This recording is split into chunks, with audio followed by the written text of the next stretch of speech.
Hello dears, ഇന്നത്തെ വീഡിയോയിലേക്ക് എവരെയും സ്വാഗതം ചെയ്യുന്നു. തമ്പനയിൽ കണ്ടതുപോലെ ഓൾഡ് ക്ലോത്ത്സ് വെച്ചിട്ട് നമുക്ക് എങ്ങനെ ഒരു ഡോർ മാറ്റ് ചെയ്തെടുക്കാമെന്നാണ് ഞാൻ കാണിക്കുന്നത്. ഓക്കെ, ഇത് പഴയൊരു നൈറ്റിയാണ് കേട്ടോ ഞാൻ എടുത്തിരിക്കുന്നത്. പഴയ നൈറ്റിയുടെ ആവശ്യമില്ലാത്ത പോർഷനെല്ലാം കട്ട് ചെയ്ത് മാറ്റാണ്. താഴെ നമ്മൾ സ്റ്റിച്ച് ഇട്ടിട്ടുണ്ടാവുമല്ലോ, മടക്കി ഫോൾഡ് ചെയ്തിട്ടായിരിക്കുമല്ലോ സ്റ്റിച്ച് ഇട്ടിരിക്കുന്നത്. ആ പോർഷൻ ഞാൻ അങ്ങോട്ട് കട്ട് ചെയ്ത് കളഞ്ഞിരിക്കുകയാണ്. പിന്നെ ഞാൻ ഇനി കൃത്യമായിട്ട് 4 മടക്കിയിട്ടതിന് ശേഷമാണ് ഈ ഒരു പോർഷൻ കട്ട് ചെയ്തെടുക്കുന്നത്. താഴേക്ക് നമുക്ക് വിഡ്ത്ത് കൂടുതലായിട്ട് വരുന്നത് കൊണ്ട് തന്നെ ആ വിഡ്ത്ത് കൂടുതലുള്ള പോർഷനാണ് ഞാൻ എടുത്തിരിക്കുന്നത്. പിന്നെ ആ സ്റ്റിച്ചിൻ്റെ പോർഷൻ വരുമ്പോഴത്തേനും ഒന്ന് സ്ട്രെയിറ്റ് ആക്കി എടുക്കാം കേട്ടോ. നമുക്ക് ആവശ്യമായ ഷേപ്പിലേക്ക് നമുക്ക് കട്ട് ചെയ്തെടുക്കാവുന്നതാണ്. ഞാനിവിടെ ഒരു ബ്ലൂ ഷെയ്ഡ് പാൻസാണ് എടുത്തിരിക്കുന്നത്. ലൂസ് ബോട്ടം ഉണ്ടാവുമല്ലോ, അതിൻ്റെ താഴത്തെ പോർഷൻ ആവശ്യമില്ലാത്ത അത്രയും പോർഷൻ കട്ട് ചെയ്തതിന് ശേഷം നമുക്ക് ആവശ്യമായ ലെങ്ത്തിൽ ഒരു 4 ഇഞ്ച് വിഡ്ത്തിലാണ് ഞാൻ ആ പോർഷൻ കട്ട് ചെയ്തെടുത്തിരിക്കുന്നത്. എല്ലാ പീസും 4 ഇഞ്ച് വിഡ്ത്തിലാണ് കട്ട് ചെയ്തെടുത്തിരിക്കുന്നത് കേട്ടോ. കൃത്യമായ ഒരു അളവ് നമുക്ക് കിട്ടുകയാണെങ്കിൽ നമുക്ക് വർക്ക് ചെയ്യാനായിട്ട് കുറച്ചും കൂടി എളുപ്പമുണ്ടാവുമല്ലോ. അതുപോലെ തന്നെ വേറൊരു പാൻറ്റും കൂടി ഞാൻ എടുത്തിട്ടുണ്ട്. 2 കളറ് പാൻസാണ് ഞാൻ ഇതിലേക്ക് ആവശ്യമായിട്ട് എടുത്തിരിക്കുന്നത്. അപ്പോൾ അതിനെയും ഇതുപോലെ തന്നെ ആവശ്യമില്ലാത്ത പോർഷനെല്ലാം കട്ട് ചെയ്ത് കളഞ്ഞതിന് ശേഷം ഒരു 4 ഇഞ്ച് വിഡ്ത്തിൽ കിട്ടാവുന്ന അത്രയും ലെങ്ത്തിൽ ഞാൻ എടുത്തിരിക്കുകയാണ് കട്ട് ചെയ്ത്.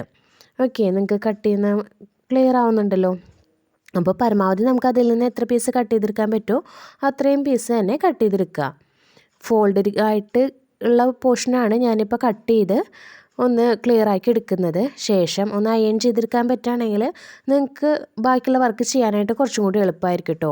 ഞാൻ ആ നൈറ്റിയുടെ പീസ് സ്ക്വയറായിട്ട് കട്ട് ചെയ്തെടുത്തിരിക്കുന്നത്. അതിൻ്റെ 4 വശവും ഒന്ന് ആദ്യമേ തന്നെ ഒന്ന് സ്റ്റിച്ച് ചെയ്തെടുക്കുകയാണ്. അതായത് അതിൽ 4 പീസ് തുണി ഉണ്ടായിരുന്നല്ലോ, അപ്പോൾ അത് അങ്ങോട്ടേക്ക് ഇങ്ങോട്ടേക്ക് നീങ്ങി പോകാതിരിക്കാൻ വേണ്ടിയിട്ടാണ് അങ്ങനെ ചെയ്തിരിക്കുന്നത്. പിന്നെ നമ്മൾ 4 ഇഞ്ച് വിഡ്ത്തിൽ കട്ട് ചെയ്തെടുത്തിരിക്കുന്ന ആ പീസിനെ 4ആയിട്ടാണ് ഫോൾഡ് ചെയ്യുന്നത്. ആദ്യം സെൻറ്ററിലോട്ട് ഫോൾഡ് ചെയ്യുന്നു, അത് കഴിഞ്ഞിട്ട് അതിനെ ഒന്നുകൂടി ഫോൾഡ് ചെയ്തെടുക്കുന്നു. ഓക്കെ, ഇതിൽ ഞാൻ കാണിക്കുന്നത് നിങ്ങൾക്ക് കാണുന്നുണ്ടല്ലോ. ഈ ഒരു രൂപത്തിൽ 1 ഇഞ്ച് വിഡ്ത്തിലേക്ക് ആക്കി എടുക്കുകയാണ് നമ്മൾ ആ പീസിനെ.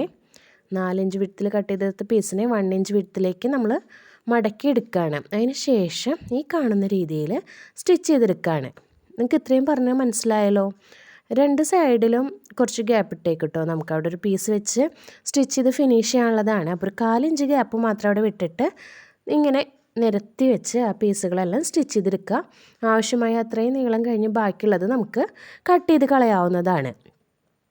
ഇത്രയും കാണുമ്പോൾ നിങ്ങൾക്ക് മനസ്സിലാവുന്നുണ്ടല്ലോ. ഇതുപോലെ തന്നെ നിങ്ങളൊന്ന് ട്രൈ ചെയ്ത് നോക്കാം. ഇനി വേറൊരു കളർ എടുത്തിട്ടുണ്ടായിരുന്ന ആ ബ്ലൂ കളറ് പീസിനെയും ഞാൻ ഇതുപോലെ തന്നെ ഫോൾഡ് ചെയ്ത് അടുപ്പിച്ച് വെച്ച് സ്റ്റിച്ച് ചെയ്തെടുക്കുകയാണ്. എല്ലാ പീസും ഒരേ കളറിലുള്ള എല്ലാ പീസും ഞാൻ അടുപ്പിച്ച് വെച്ചാണ് സ്റ്റിച്ച് ചെയ്ത് പോന്നിരിക്കുന്നത്. ഇതിപ്പോൾ യെല്ലോ പീസ് വെച്ചിരിക്കുന്നതിൻ്റെ ഓപ്പോസിറ്റ് സൈഡായിട്ടാണ് ഈ ബ്ലൂ കളർ പീസ് വെച്ച് കൊടുത്തിരിക്കുന്നത്. ഓക്കെ, ഇത്രയും നിങ്ങൾക്ക് ക്ലിയർ ആയിട്ടുണ്ടല്ലോ. ഇനി ആ പീസെല്ലാം നമ്മളിങ്ങനെ പായമടയുന്ന പോലെ അങ്ങനെ മെടഞ്ഞെടുക്കുകയാണ്. 2 കളറാകുമ്പോൾ നമുക്ക് കാണാനും നല്ല ഭംഗിയായിട്ട് കിട്ടും. അതുപോലെ തന്നെ ചെയ്യാനും നമുക്ക് എളുപ്പമായിരിക്കും. ഒന്നിടവിട്ട് കണ്ടോ, ഞാൻ കാണിക്കുന്ന രീതിയിൽ അങ്ങനെ കോർത്തെടുത്താൽ മതി. അറിയാത്തവർക്കാണ് ഞാൻ ഇത്രയും ഡീറ്റെയിൽ ആയിട്ട് തന്നെ കാണിച്ച് തരുന്നത്. പണ്ട് പനമ്പ് നെയ്തിരുന്ന അമ്മച്ചിമാരൊക്കെ ആണെങ്കിൽ അവർക്ക് കുറച്ചും കൂടി എളുപ്പമായിട്ട് ഈ കാര്യം മനസ്സിലാവും കേട്ടോ. നല്ല ഭംഗിയായിട്ട് നമുക്ക് ഈ സാധനം പെട്ടെന്ന് തന്നെ കോർത്തെടുക്കാൻ പറ്റും. ഓരോ ലൈനും വിട്ടാണ് നമ്മൾ കോർത്ത് വരുന്നത്. ഓക്കെ, കണ്ടോ, ഇത്രയും ചെയ്ത് കഴിയുമ്പോൾ തന്നെ നമുക്ക് നല്ലൊരു ഭംഗിയായിട്ട് തോന്നുന്നില്ലേ. അപ്പോൾ അതുപോലെ നമ്മൾ ഈ ഒരു പീസ് ഫുള്ളും അങ്ങനെ സ്റ്റിച്ച് ചെയ്തെടുക്കണേ. ഇങ്ങനെ നെയ്ത് പോയതിന് ശേഷം അവസാനം നമ്മളൊന്ന് സ്റ്റിച്ച് ചെയ്തെടുക്കുക. അതിൻ്റെ ആ ലാസ്റ്റ് എഡ്ജ് വരുന്നത് കണ്ടല്ലോ, അതപ്പോൾ ആ താഴെ വെച്ചിരിക്കുന്ന ആ ഒരു പീസിൻ്റെ ലെങ്ത്ത് കണക്കാക്കി നമ്മൾ ഈ പീസിൻ്റെ ബാക്കി പോർഷനെല്ലാം കട്ട് ചെയ്ത് കളയാണേ. ഓക്കെ, അത് കഴിഞ്ഞ് നമുക്ക് എത്രത്തോളം ആവശ്യമുണ്ടോ അത്രയും ഇതുപോലെ തന്നെ നമ്മൾ വെച്ച് സ്റ്റിച്ച് ചെയ്തെടുക്കുകയാണ്. വീഡിയോ കണ്ട് ഇഷ്ടപ്പെട്ടവരൊന്ന് ലൈക്ക് ചെയ്യാൻ മറക്കല്ലേ. അതുപോലെ തന്നെ വീഡിയോ നിങ്ങളുടെ ഫ്രണ്ട്സിനൊന്ന് ഷെയർ ചെയ്ത് കൊടുക്കുക. ഓക്കെ, എന്തെങ്കിലും നിങ്ങൾക്ക് പറയാനായിട്ടുണ്ടെങ്കിൽ ഒന്ന് കമൻറ്റ് ചെയ്യുക. ഇപ്പം നമ്മൾ ഈ കാണുന്ന പോലെ എല്ലാ പീസും ഒന്ന് സ്റ്റിച്ച് ചെയ്ത് എടുത്ത് ആ ഒരു പോർഷൻ നമ്മളങ്ങോട്ട് ക്ലിയർ ചെയ്തെടുക്കുകയാണ്. നമ്മുടെ വീട്ടിൽ ഒരുപാട് വേസ്റ്റ് ക്ലോത്ത്സ് നമുക്ക് വരുമല്ലോ, നമ്മൾ ഉപയോഗിച്ച് കഴിഞ്ഞിട്ട് ഇതെന്ത് ചെയ്യണമെന്ന് അറിയാതെ നമ്മൾ അങ്ങോട്ടേക്കും ഇങ്ങോട്ടേക്കും മാറ്റി വെച്ചുകൊണ്ടിരിക്കുന്ന ഒരുപാട് മെറ്റീരിയൽസ് നമ്മുടെ കയ്യിലുണ്ടാവും. അപ്പോൾ ഈ മെറ്റീരിയൽസ് നമുക്ക് ഇതുപോലെയെല്ലാം യൂസ് ആക്കാവുന്നതാണ് കേട്ടോ. നമ്മൾ പലപ്പോഴും ഇത് എന്ത് ചെയ്യണമെന്നറിയാതെ വെച്ച് നീട്ടിക്കൊണ്ടിരിക്കുന്ന ഒരുപാട് മെറ്റീരിയൽസ് നമ്മുടെ കയ്യിലുണ്ടാവും. അപ്പോൾ അതൊക്കെ ഇതുപോലെ ഒന്ന് നമ്മൾ ചെയ്തെടുക്കുക. അപ്പോൾ നമുക്ക് ഒരുപാട് പൈസ കൊടുത്ത് ഒരു ചവിട്ടിയൊക്കെ വാങ്ങിച്ച് നമുക്ക് ആ ഒരു എമൗണ്ടും കൂടി കളയാതെ ആ ഒരു പൈസ ലാഭിക്കുകയും ചെയ്യാം. അതുപോലെ തന്നെ വീട്ടിൽ ശൂന്യമായിട്ടിരിക്കുന്ന സാധനങ്ങളെല്ലാം നമുക്ക് ഉപയോഗത്തിൽ ആക്കുകയും ചെയ്യാം. ഇപ്പം ഞാൻ കാണിക്കുന്ന രീതിയിൽ നിങ്ങൾ കോർത്തെടുത്തതിന് ശേഷം ഒന്ന് എല്ലാ സൈഡൊന്ന് വലിച്ച് ഒന്ന് ടൈറ്റാക്കി കൊടുക്കണം. ഞാൻ ഈ കാണിക്കുന്ന പോലെ ഒന്ന് അഡ്ജസ്റ്റ് ചെയ്ത് കൊടുക്കണം. നമ്മൾ കോർത്ത് പോകുമ്പോൾ എല്ലാം സ്ട്രേറ്റ് ലൈനിൽ തന്നെ വരണമെന്നില്ല. അപ്പോൾ നമ്മൾ ചെയ്ത് പോകുന്നതിനനുസരിച്ച് നമ്മൾ ആ ലൈനൊക്കെ ഒന്ന് കറക്റ്റ് ചെയ്തിട്ട് വരണം കേട്ടോ. എന്നാലേ നമുക്കത് നല്ല കറക്റ്റായിട്ടുള്ള ഓർഡറിൽ നമുക്ക് കിട്ടുള്ളൂ. നമ്മൾ വെറുതെ കോർത്ത് പോയിട്ട് കാര്യമില്ലല്ലോ. നമ്മൾ കോർക്കുന്നതിനനുസരിച്ച് നമ്മൾ ആ ഒരു ലെങ്ത്ത് എല്ലാം അഡ്ജസ്റ്റ് ചെയ്ത് വരണം.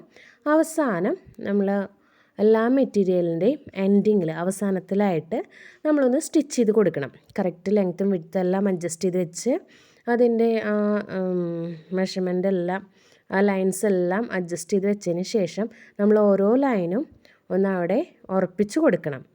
ഓക്കെ, ഞാൻ ഈ കാണിക്കുന്ന പോലെ ഓരോ ലൈനും നോക്കിയിട്ട് വേണം കേട്ടോ കറക്റ്റായിട്ട് സ്റ്റിച്ച് ചെയ്ത് ഫിനിഷ് ചെയ്തെടുക്കാനായിട്ട്.